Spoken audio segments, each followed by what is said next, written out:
also move on, and as promised, let's get you the list of stocks that are on brokerage radar as well. Gaurav is joining in with that list. Gaurav? Well, yes. First, let's begin with Reliance Industries because now Morgan Stanley has maintained its overweight rating and given a target price of 3,046 rupees for the stock. So what they believe is that there are multiple levers for re-rating in the company. So for example, new energy segment, refining segment, chemical segment and telecom segments will see some kind of re-rating in the days coming ahead.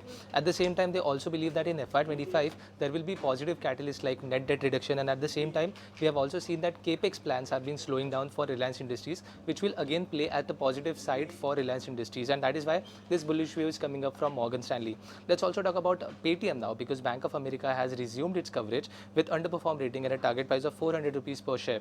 What they believe is that we will see some kind of earnings recovery and re-rating to come after 2 or 3 quarters because Q4 numbers are specifically going to be a little weaker, and they also believe that we may see bottoming out of this revenue in Q1 FY25.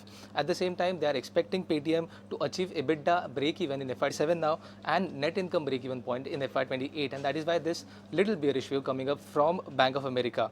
Next, let's talk about some of the catalyst watch that Citi has given. So first, let's talk about JSPL, where they have given downside 90 days catalyst watch with a target price of 685 rupees because they believe that we may see some kind of weak volumes. Q4 weak volumes may surprise us on a negative side as per Citi, and at the same time we will see limited pricing upside for the company, and that is why they are being a little bearish on this.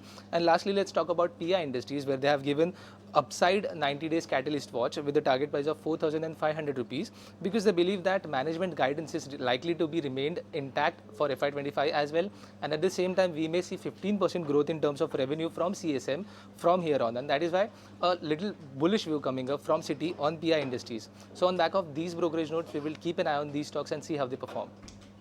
Okay, Gaurav, thank you so much for that. Surely keeping an eye out on the brokerage notes this morning, but Q4 updates, that's surely pouring in. What are they looking like today? With stocks are in focus on the back of these Q4 updates. Ashesha is joining in with us.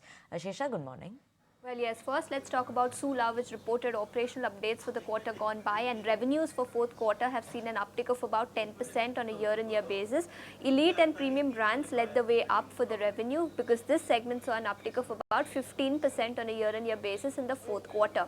As far as their segment-wise performance is concerned, own brands revenue was up 9% YOY, wine business revenue was up a whopping 31% on a year-on-year basis, and apart from this, they've also informed the exchanges about an acquisition where they said that they've acquired ND Wines in Gujarat and the integration is likely to be completed in the first quarter of FY25. So on the back of operational updates as well as this acquisition that the company has announced, Sula will be in focus. Moving on to two companies that reported their first quarter FY25 results, and in that first we have Popular Vehicles.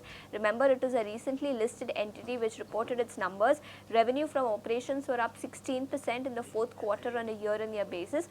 Margins have expanded a tad bit. They've come in at 4.3% versus 4.1% that the company had reported same time last year. So on a year-on-year basis, margins have expanded by nearly 20 basis points. Moving on to Cupid then, a smaller counter, we don't usually talk about this company, but revenues have seen a solid uptick of 52% on a year-on-year basis. Margins have also expanded a whole lot. EBITDA margins for fourth quarter stood at about 49.2% versus 25.5% that the company had reported same time last year. And profit after tax has more than doubled. It has in fact come in at 24 crores versus 9 crores that the company had reported same time last year. So very strong set of numbers from Cupid. Keep an eye out on this counter as well. All right. If you like this video, then like, share and subscribe to ET Now.